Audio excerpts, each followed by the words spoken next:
Hey folks, welcome to another episode of the Gutsy Women Profiles. And today I am so pleased to welcome Betty Lewis. Betty is a financial coach and a house hacking expert. Betty and I met last year through the Financial Coach Academy, one of the most creative people that I know, and also has a wonderful story to share with us today. So welcome, Betty, and give us a little bit of background. Hey. Well, first of all, thank you so much for inviting me to your show. I'm so excited to reconnect with you.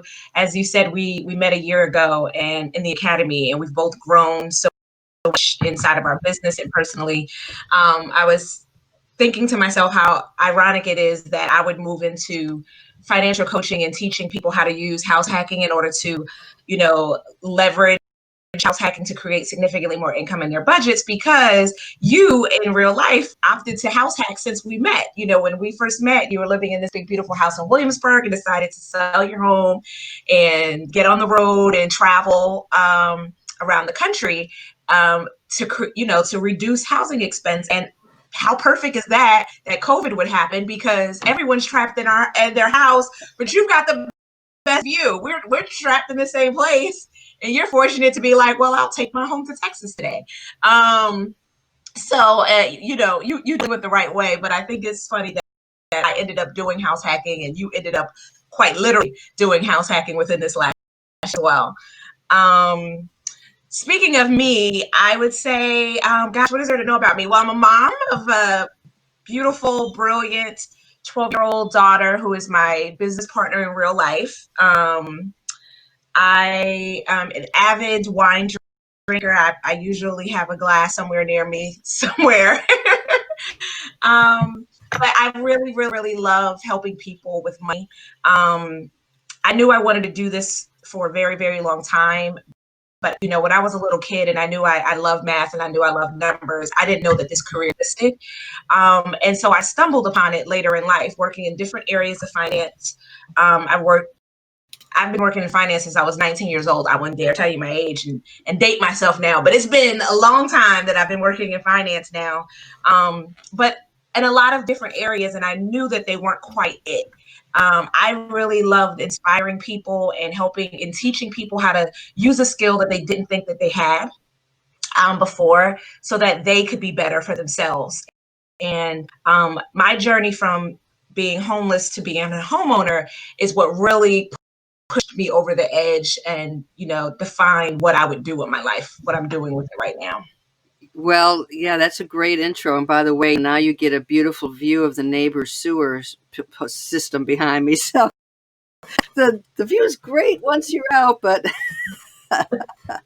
so, you have a very inspirational story, because there are so many women out there, especially with COVID, maybe they've lost their job. Maybe they've now stay home to help the kid get through the online learning. And there's just, for you, I would like, if it's not too painful, for you to kind of back up to those days, what led to homelessness, and, how, can you talk about that desperation, but also the ways that you might have maintained hope throughout that difficult time? Yes. I like to define myself now as a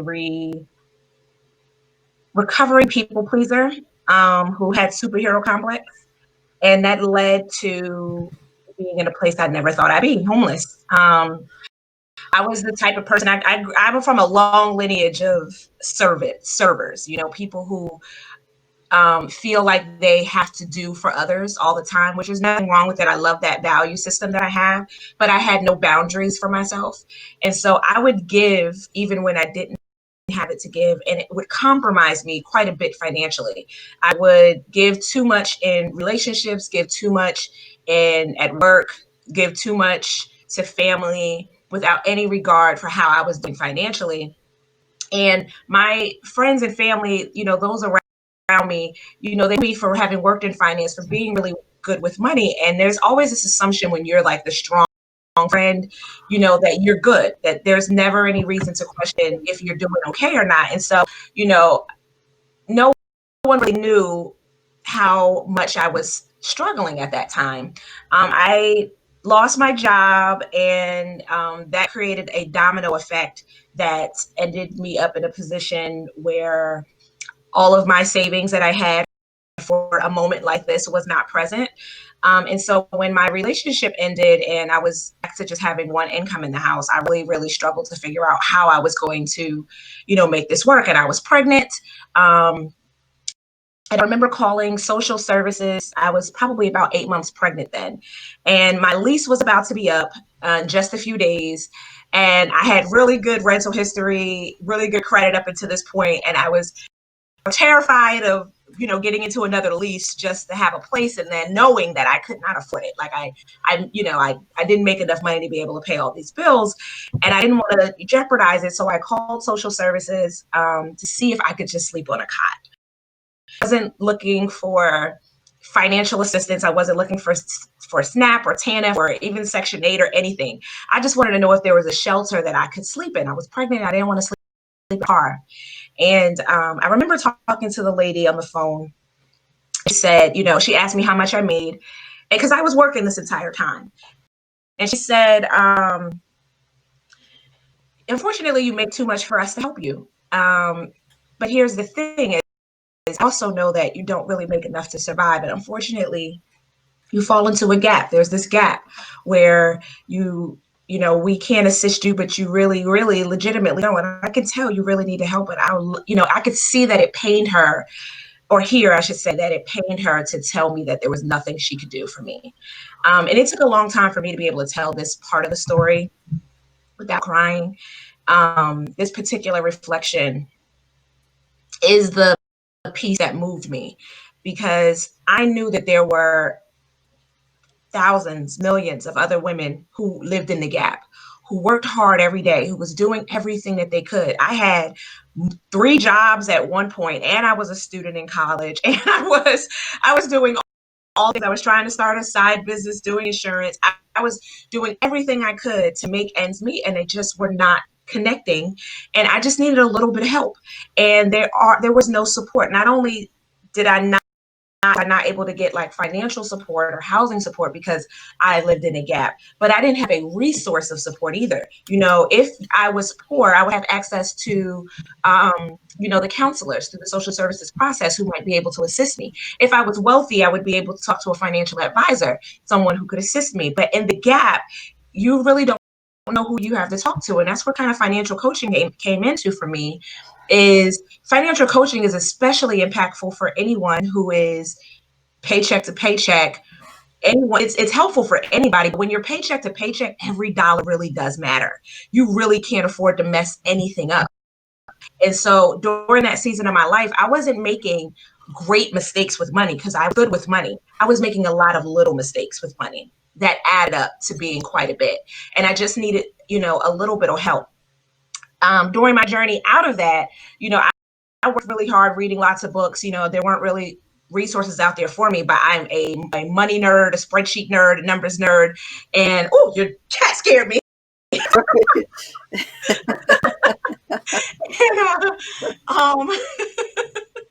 and, and so I read as much as I could and absorbed as much as I could, and just started trying to figure out how I could change the situation for myself. And I remember during that time, I thought, well, social services told me no once before because I make too much money. And I just made this assumption that there was nothing out there for me then, because I live in this gap where no resources exist. But I found out that that wasn't true. There were so many programs during my home buying journey that I found out that I was eligible for. I got over $21,000 in grants when I bought my first home, because I got out of my own way and said, let me just try and throw caution to the wind and see if it's possible for me. And it was. And from that experience, I knew that I wanted to share with other people the resources that are out there for them. And when they're not resources, how to leverage whatever it is that you have going on for you, how to get your mind out of your way, how to learn skills with money so that you can get to where you want to be in life. So that's kind of how I got here. Well, all of that led up to the whole house hacking thing, which is remarkable. Is there one thing in particular that you attribute in terms of being able to get out of homelessness and to move forward? Um, Sheer determination. I don't think I ever was in a place where I felt like this is where I'm going to be. I feel like some of the depression and sadness I felt in that season was because I was confident that this was not where I was supposed to be. And I also always knew that I wanted to help people with money. And it's when you're in this kind of career, if you ever have a season in your life where you struggle financially, it is very hard for you to put yourself out there in that way. And you just it's hard to even get help because you feel like people think like you should be better than this. But reality is every coach needs a coach. We all have blind spots. We see things because we're too emotionally close to the situation. Kobe Bryant, Tiger Woods, Serena Williams, they all have coaches. Even the best athletes have a coach because no matter how good you are, you can always be better. And during that season of my life, I just knew that I could be better and have to be better. And more importantly, my daughter required it.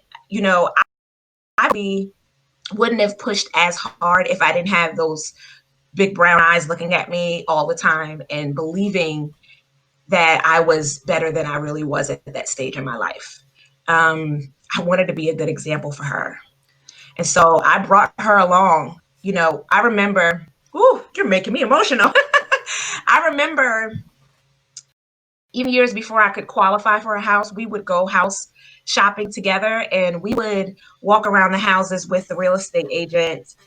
And just seeing her get engaged and ask questions. And I knew that it was important for her to see and witness this journey because at that age, she didn't know we were living in a transition shelter. She didn't know we were homeless, but one day she would know. And when she did, she would remember all the things we did along the way. And if she had an obstacle in her life, she would know that she could work herself out of that. She would know that she could get help. She could know that it's okay to talk about it. Mm-hmm. And she would know that the roughest season in your life is often the setup for the biggest success in your life. That I remember when I would never share about being homeless. I was embarrassed by it. And it is the most impactful piece of my story because my clients connect with me because they know I have been there before. They know that I have been where they are in the worst situation and was embarrassed by it. And they feel like they can connect with me. And before I was afraid to tell it, but now I know that they need to hear that story, that it's important. Me with a stranger when I lived in a transition shelter, that helped me wrap my head around the idea of house hacking. Living next to or with someone, to rent out a space, I may not have been able to conceive it in the same way had I not gone through it. And so for me, just taking that season to realize whatever state you're in right now, it has a purpose, and just have, unwavering confidence in what this season of your life is going to mean for the next season in your life. I really love that concept of season of life because one of the things that my background is in sociology, and it's people don't start on an even playing. And what bothers me more than almost anything is this assumption that being poor, being in poverty, is some type of a trait when it's nothing but a circumstance. Just very often, as being wealthy is sometimes circumstantial. And that we have these different. I've also lived through poverty, which changed many things in my life, and it opened doors that I never would have dreamed possible. So I totally connect with your message. Now, tell us a little bit more about what you mean by house hacking, and how that fits into your whole scheme. And also, I think people are going to want to know what your website is. So this is a good time to plug that. Well, you can find me at www.youngrichRooted.com, and on social media, you can find me at YoungRichRooted, pretty much everywhere: Facebook, Instagram, TikTok, Twitter, all of them. House hacking. House hacking is living with or next to, like, so buying a property that you can leverage by having people live in your home or in a multi-family property. Well, there's lots of ways to house hack. So like I said, even what you're doing, you're not living in a property that other people can use, but you're creating a way to reduce your housing expense by leveraging the space in your property. You see this when people rent out a piece of their property for Airbnb, people who have detached apartment garages or maybe space to build another piece on their property. They might rent that out. You see that when people own duplexes and they rent out one of the units. As a first-time home buyer, you can get an FHA loan for up to 4 properties. And if you were to rent out 3 properties and you live in one, you could probably collect enough rent where the collective amount that you're getting is enough to pay your entire mortgage, if not more, where you have an income. So now not only are you living in this property for free, but you're actually getting a paycheck to live there. That's ideal house hacking. It is. And be able to save, our housing is our biggest expense in our budget. And, the clients I tend to work with are usually in the situation gap. So they're just over paycheck to paycheck. So for them, being able to find money in their budget for big, big goals, retiring early, starting that business, it feels so far for them because there's no dollars. They can't figure out where the dollars are. They still deal with a lot of self-confidence issues. So applying for jobs to get raises, we're getting, 1%, 2% raises. It's not keeping with inflation half the time. It feels so far away. But if they were willing to be rebellious and consider something like house hacking, they could put significantly more money back in their budget. And then those dreams don't feel so far away. So for me, it was creating an opportunity to give people hope for what it is that they want to do. Because a lot of people are getting to a point where they've stopped dreaming. Like somewhere in their gut, they still want it, but they're afraid to dream out loud. They're afraid to tell people what they really want to do with their life because they can't see it for themselves anymore. They don't see a path out. There's no light at the end of the tunnel. And I know what that feels like. Living in the transition shelter, I wasn't able to live in a transition shelter through social services because I made too much. But thankfully, my church at the time had a home for women in this exact scenario. And so, we got to live into this property at reduced rent. But I had to live with this roommate, stranger, who I am now like family with. My daughter, her Auntie Stephanie. And so we lived in that transition shelter for 2 years. But by the time I was done, I thought to myself, why do I want to pay all my bills by myself? Like I got used to the idea of splitting everything. And before that, I really couldn't see it for myself. And that's one of the mindsets that I want to help people shift is we have this belief, and it's an American belief system, that independence means that you've arrived. We've got to do it by ourselves. We've got to pull ourselves up by our bootstraps, or you're not successful. Whereas if you pay attention to almost any other culture, they're very interdependent. They build businesses together. They live together. They use their collective resources in order to get progress faster. We see them come into our country and we make more than them, and yet and still they have great gains in the business market, and we can't figure out how it's happening. It's because they're not trying to do it alone. And we have been groomed in this society to value doing everything. It takes us much longer to get to where we want to go. And so if I can get people to unlearn this idea that, well, if you have a roommate or if you live in a duplex property, then you must be struggling. You must be doing bad and having to worry about what people think about you. No, hun, that's not what's happening. What's happening is I have these big, big goals and I want to reach them way, way faster. Me and this other girl who also have these big, big goals have decided to collaborate and pool our resources. We bought this duplex property. We pay half as much as we were going to pay for rent. And now we also can help with childcare with each other because we're both single moms, and so she can go out and be an adult for a day and I'll keep the kids and vice versa. But we have to be willing to unlearn, feeling like stepping back and trying an alternative living lifestyle means that you're struggling. Like I'm sure that you probably have with some people thinking like, oh, you've moved into a trailer, times it must be hard. That's not the case if they really knew. Right? I know. Okay, but people make these assumptions, and you can know that inside that that's not the case. But if you're not willing to say, not only do I know that that's not wrong, but I don't care, you won't be able to take these badass rebellious actions and move into something that will help you make great gains in your finances so you can live a life you really want. And that's what I want people to figure out. Well, that's kind of like the definition to me of gutsy women is that, like, yeah, I mean, you're absolutely right. People think, well, I'm on my own here with three cats and wonder what happened to her. Why is she in this situation? It's like, well, I'm choosing to be in it, and it's amazing. But you have to be willing to set yourself up there. I'll tell you what, I did something. So, folks, Betty and I had a fantastic interview about 2 weeks ago on Zoom, and we got cut off in between, and the recording is lost. And so we're going through this a second time, and I wanted to make sure Betty's got plenty of energy. So I ended up doing something a little different. Mm, Okay, so I'm gonna give you a clue if you can see that. okay.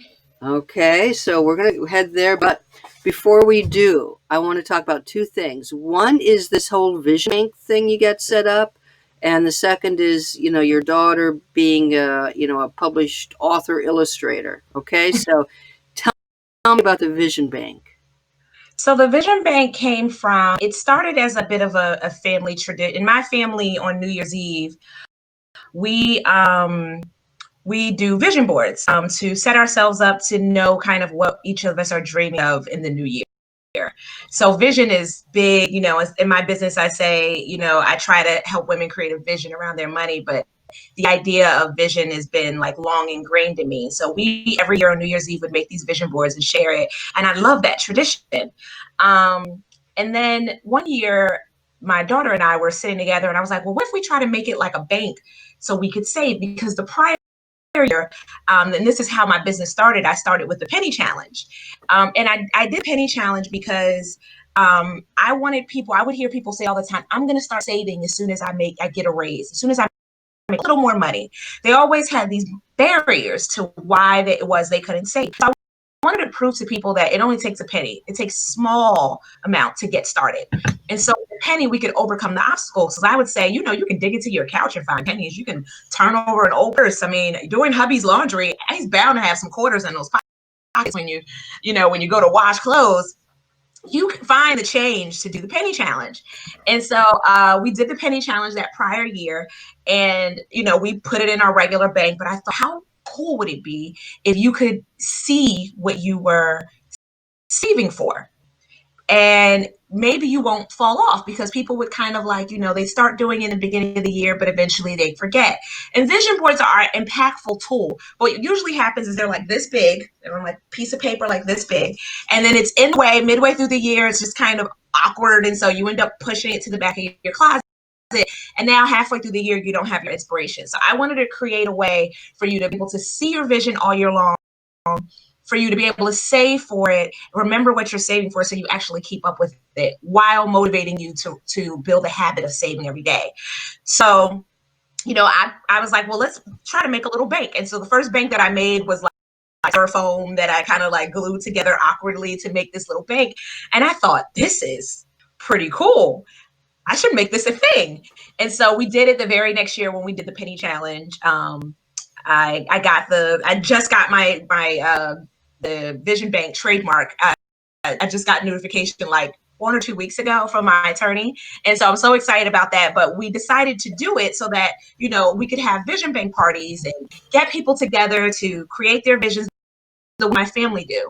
And so, having a group of ladies together to, cut, your vision out and share it, opportunity for community, because now your vision is not just with yourself. Your friends will remember what you put on your board. They'll be excited for you throughout the year as they notice that you've gotten something accomplished.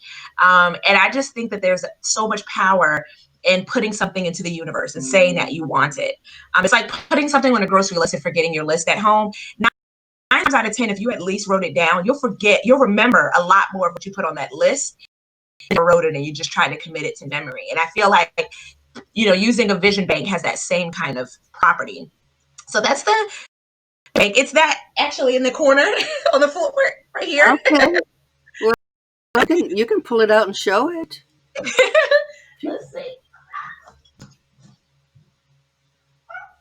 This is the vision bank. Oh, I like that. You Yeah. just drop your coins and your dollars in here throughout the year. Perfect.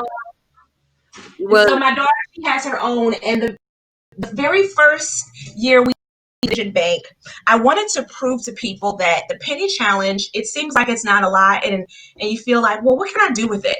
And so I wanted to show, like, not just adults, but children can benefit from this idea of implanting early in life. They do a lot with a little. And so me and my daughter both separately did our own banks. And that next year we saved up enough money for us to go on a cruise. She paid her own way to the Bahamas. She saved up her money and we ordered a cruise. I had the shirt on yesterday, but it had like Penny Challenge on it. Penny Challenge vacation. We had our little matching shirts. You couldn't tell us anything on this trip. And so she paid her own way. I could hardly get her to spend any money on that trip. She left and she still had like dollars in her pocket. I'm like, Jordan, like, you can buy. I've got her a little bit too conscious about cost, but she, just proving that, for families who are like, I have one of my best friends, I'm losing count now, 4 kids. It's very hard to travel or to, go out and live life when you have lots of children. But imagine if you took some of that burden off of you and taught them this skill early and got them excited about contributing to the vacation and having their own spending money at a minimum. So you don't have to like buy souvenirs. They can buy whatever they want.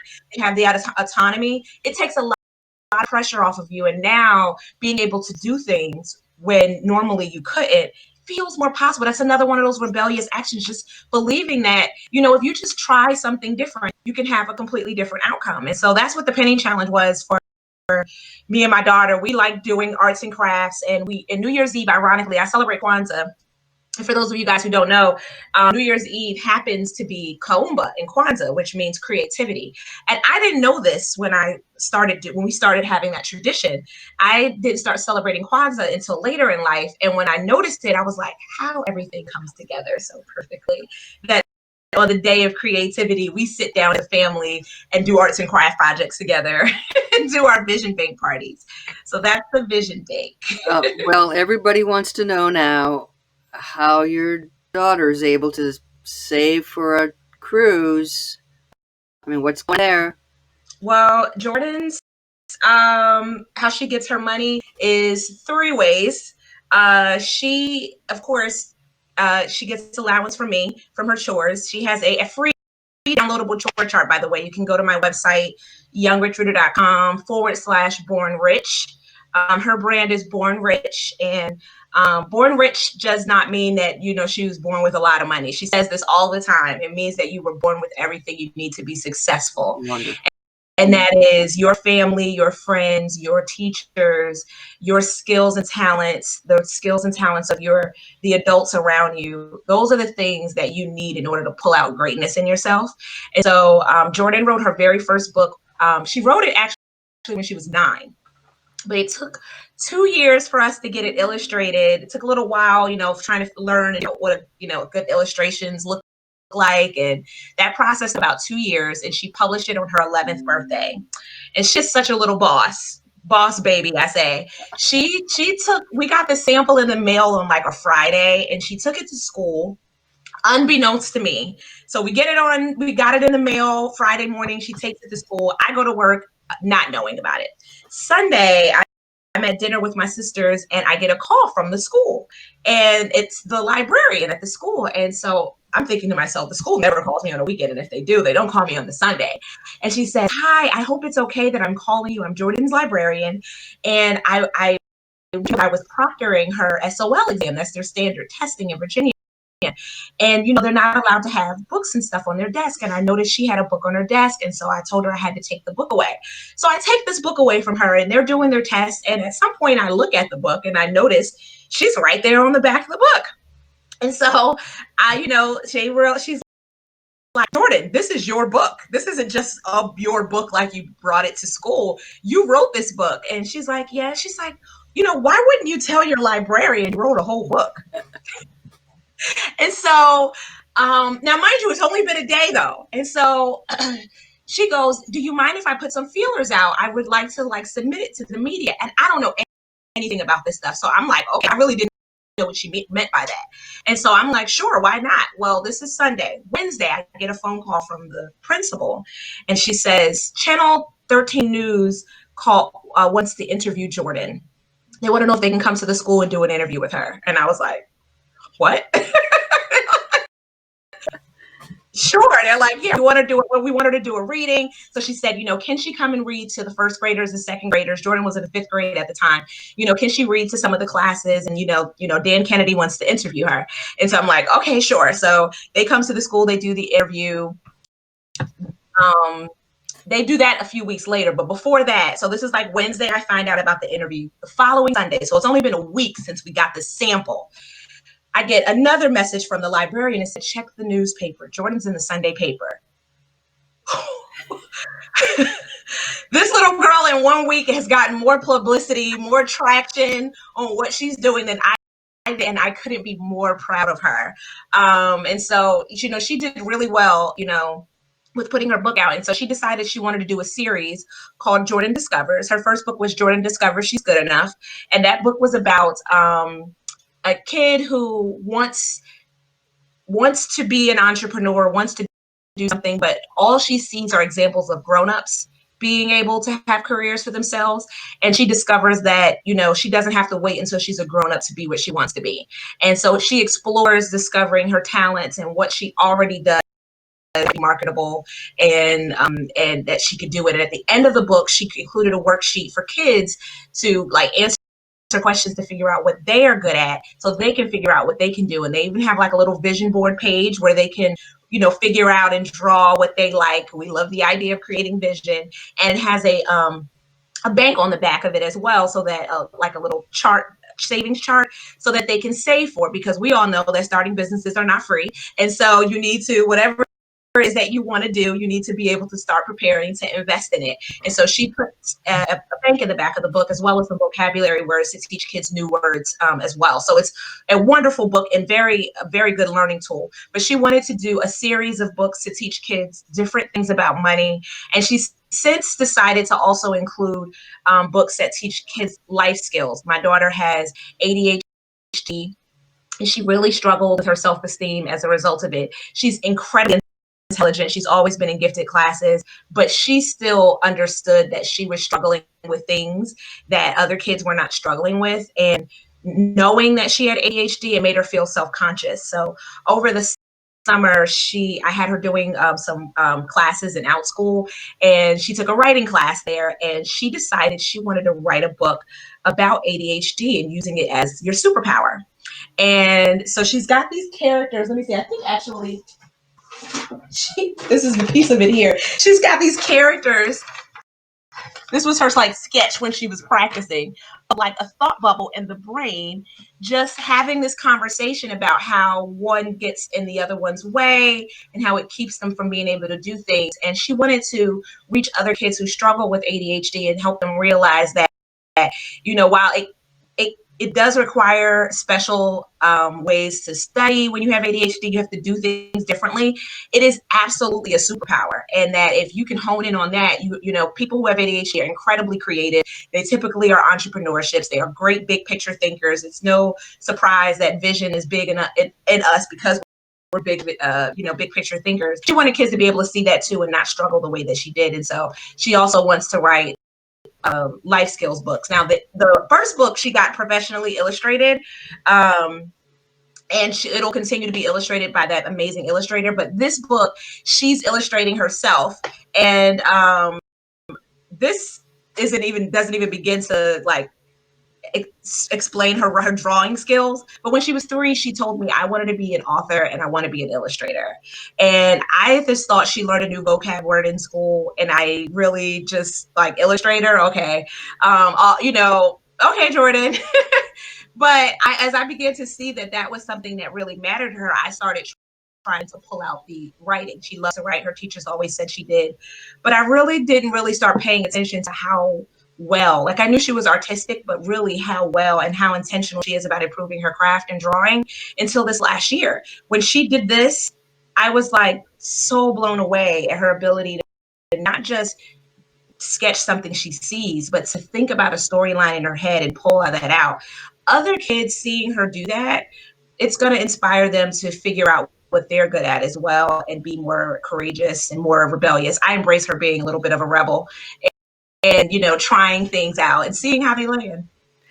That is, I mean, you both have very incredible stories, and you deserve much happiness. Thank Are you you. ready to try something out with me? Yes, I Okay. am. All right. So, my whole thing about Gutsy Women is it's pretty easy. There's not much to it. I talk about dream, plan, save, do. That's it.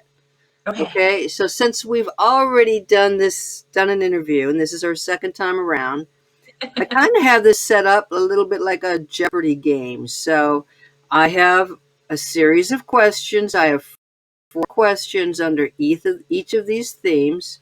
Okay. You pick out the theme and which number, and I'm going to give you a question.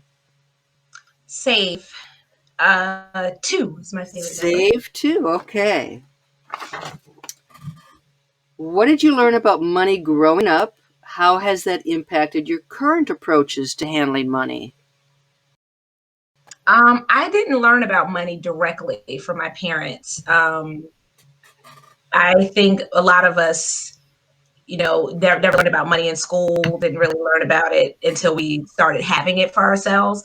But one lesson I learned indirectly from my parents, I remember this time my dad came upstairs with all these quarters from out of his safe that none of us knew that he had been collecting. And he's like, I need all of you kids to come into the living room and I need you guys to count these quarters. And my dad didn't talk to us about money ever. So the fact that I knew that there was something that might be wrong, but we all came together and we were counting these quarters and we had enough. And I remember thinking to myself, my dad told me then that for, all his working career, he would go to the bank and ask them for a roll of quarters. He would give them a 20-week cashier's check. He would ask for a roll of quarters too. And he would put the quarters in the bank. And so I guess, people typically you don't want to spend change. Like it's annoying to carry around. So it was probably easy for him to like collect it and not actually be tempted to use it. And so the indirect message I got from that was he was intentional about saving for a rainy day. And he used change. So how ironic is it later that I would start my business using the penny challenge? But yeah, I That's learned how cute. important it is to, save for a rainy day from my dad in that moment. That's a cute story. I'll bet you hadn't thought about that for ages. Now, Okay. Oh, try again. dream one. Dream one. What was your wildest dream when you were a kid?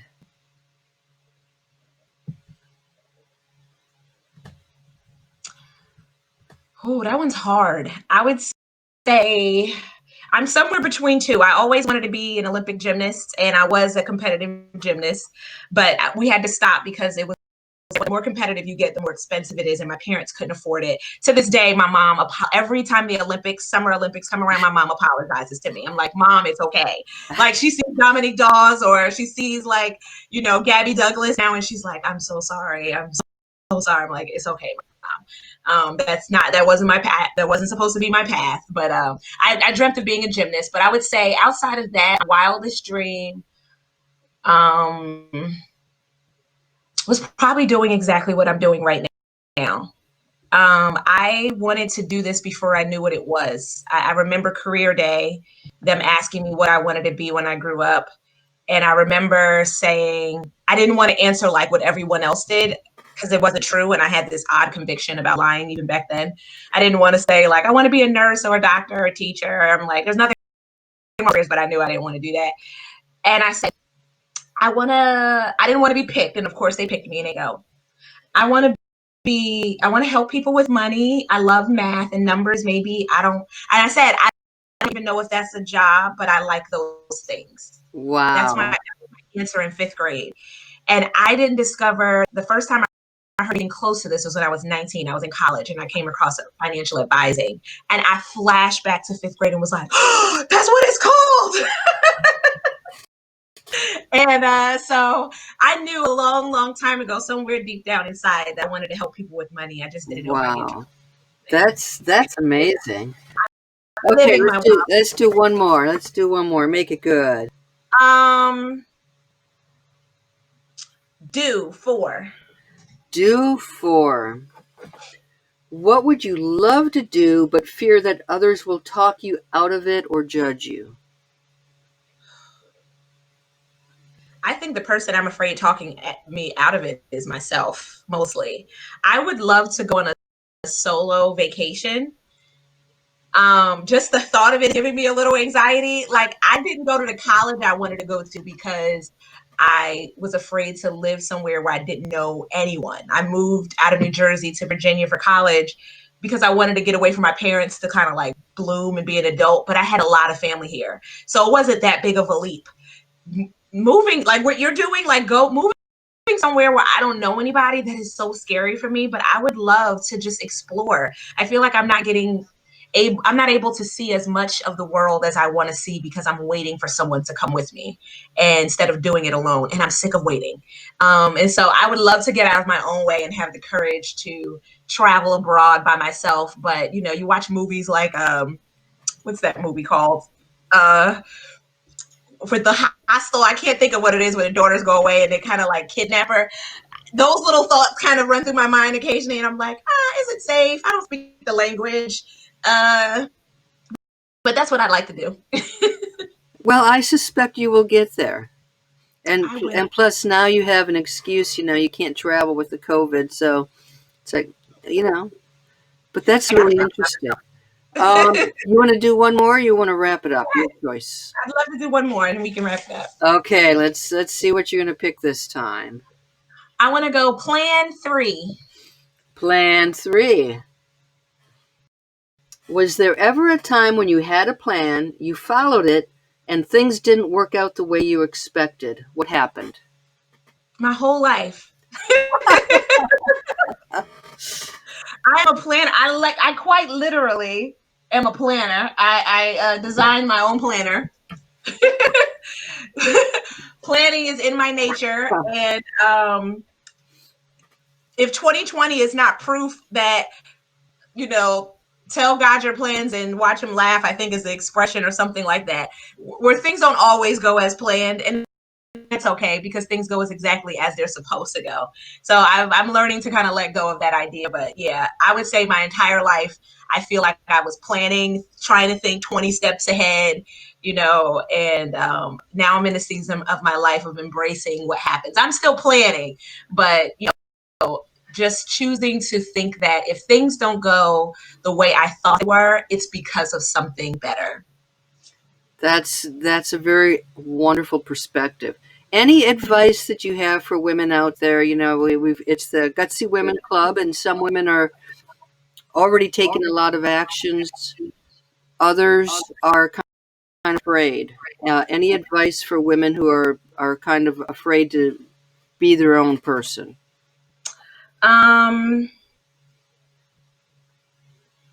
Try it. even if with little increments, just build momentum to stepping out of your own box, whether it's with your nail polish color, just the littlest things. It's funny, like I have this red in my hair right now, but I remember a season in yellow color. I remember a season when I would only wear black. I didn't feel comfortable in it. I felt like, growing up, I felt like being darker skinned, that I could not wear color. What people think, it would look weird for me to wear red lipstick. These are all very, things that I thought about myself. And it's funny, when I went natural and cut the relaxer out my hair, I suddenly started being a little bit more badass, just a little by little. And when I cut my hair off, I was like, well, now I have to wear some bold lipstick color.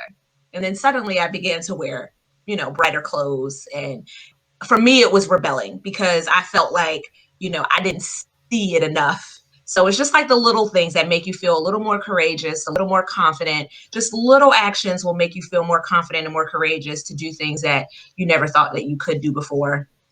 And find other gutsy women. You know, you will become the 6 of your 5 closest friends. And so if you have a bunch of friends who live inside of a box, I promise you're going to stay in a box with them. They're not going to encourage you to come out.